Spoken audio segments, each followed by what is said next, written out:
कहाँ गिरलई टीकावा कहाँ रे गिरलई नाथिया कहाँ रे गिरलई नाथिया कहाँ से गिरलई है कहाँ से गिरलई है कहाँ से गिरलई है कहाँ से गिरलई है मच्छरदानी सुतल पियावा कहाँ से गिरलई है मच्छरदानी सुतल पियावा अंगना गिरलई टीकावा हो तोरे गिरलई नाथिया हो तोरे गिरलई नाथिया पलंग से गिरलई है पलंग से गिरलई है मच्छरदानी सुतल पियावा पलंग से गिरलई है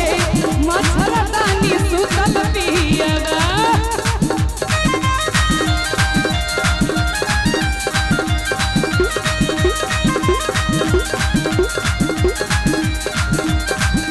केकरा भेटलई टीकावा से केकरा भेटलई नथिया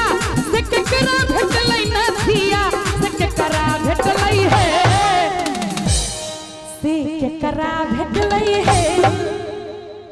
से केकरा भेटलई है मच्छरदानी सुतल पियावा केकरा भेटलई है मच्छरदानी सुतल पियावा।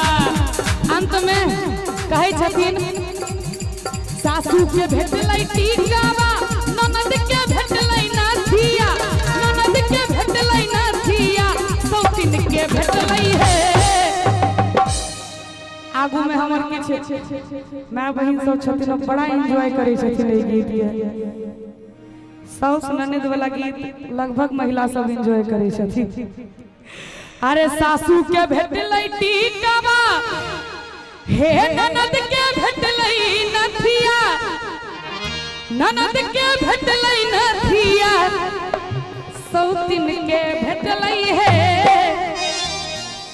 सौतिन के भेटलई है। कने एक बार हाथ ताली बजा दियो तो सब गोटे सौतिन के भेटलई है मच्छरदानी सुतल पियावा सौतिन के भेटलई है मच्छरदानी सुतल पियावा सौतिन के भेटलई है मच्छरदानी सुतल पियावा सौतिन के भेटलई है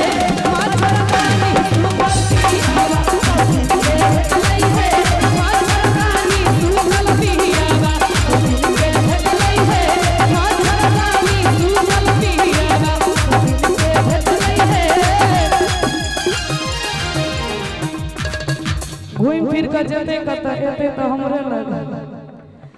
बाद में हमरे भेटलई है हमर सुंदर सन